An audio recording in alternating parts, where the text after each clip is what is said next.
And what I'm inviting you to do with me is look up.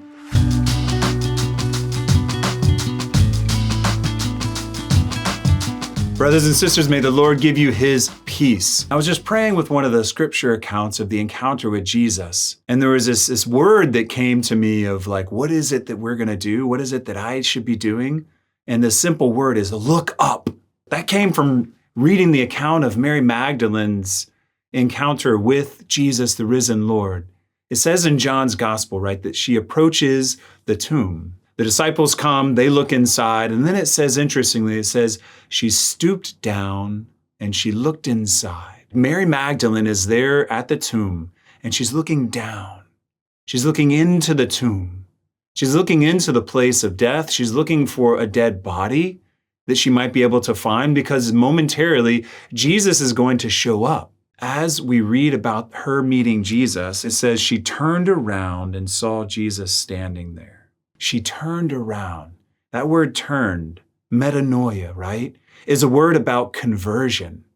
It's a word about this reorientation of my being, of my gaze. So it's like I'm looking down, and in our lives, can it not be so easy to look down at either the brokenness that's in my own life, my family, to look down in the sense of being upset and worried about what's happening in the life of the world, our country, the church, whatever it is that you're looking at, that we can look down into those places where death is the word that's spoken. It's in the turning around that she encounters Jesus. And what's really interesting is it says Jesus was standing there. So again, like going back to some Greek, like this Greek word standing is the same word that means resurrection. Anastasis, it's the standing up, the risen one. She's not expecting to meet a risen Jesus. She's looking for the body of Jesus because her response to the presence of Jesus standing before her in the grace of the resurrection is that she says, hey, what did you do with his body? I'll go and find it and I'll take it. And just thinking about love, right? Like, oh, Mary, wow, how much she loved Jesus. And she was like this, woman who's thinking about going to carry the body of this man. And she's saying like, show me where the body's at and I'll go grab that 200 pounds and I'll throw it over my shoulder and I'll carry it somewhere safe. I'll make sure no one ever gets near this body again, the body of my beloved. And so she turns and she sees Jesus standing, and then Jesus says the beautiful word, Mary, says her name. And then again, it says after this, she turned and said to him in Hebrew, Rabboni, which means teacher. So there's a further turning that happens here. There's a turning away from looking down, looking at the tomb, looking for a dead body. And this is his first encounter with all of a sudden, like, here's Jesus before me. And I don't even fully recognize him, yet I'm drawn to him because here's life before me. And then there's another turning that happens, which is the turning from the appearance to be able to pierce the reality. And that comes with the speaking of her name. She had heard Jesus speak that name before, and no one said her name like Jesus did. I was just thinking about this reality of like Jesus wants to speak your name to you, wants to raise our eyes up to him. This turning of our gaze in this Easter season, I think, is something that we can lean into, like this invitation to look up and see the risen one with you. Look up and hear the risen one speaking your name. A guy at our shelter who was sharing just a beautiful testimony, he came to our shelter, had some difficulties the first time around, and we had to ask him to leave.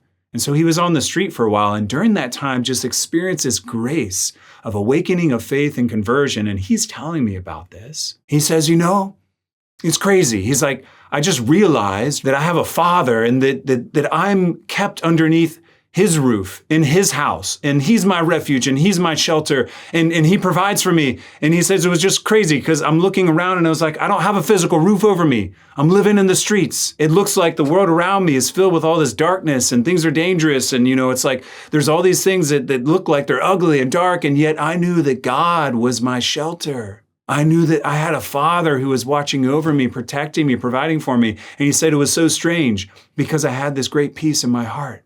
Because I knew even though I was homeless, that I was at home with Jesus. I was at home with the Father. This is the kind of looking up that I'm talking about. That all of a sudden we see the world and we see life in a new way. And I'm not sure where your gaze is perhaps drawn downward, but Jesus would invite you St. Mary Magdalene, she's amazing. I just love to talk a lot about her in general. Like inviting you to look up, to turn around and recognize Jesus because he's waiting for you. And oh, how he wants to speak your name so that we can enjoy the grace of this encounter with his risen presence and continue to go out and bear witness to the truth that the Lord is risen. Alleluia. So brothers and sisters, I don't know about you, but I know this Easter, what I want to do and what I'm inviting you to do with me is look up. God bless.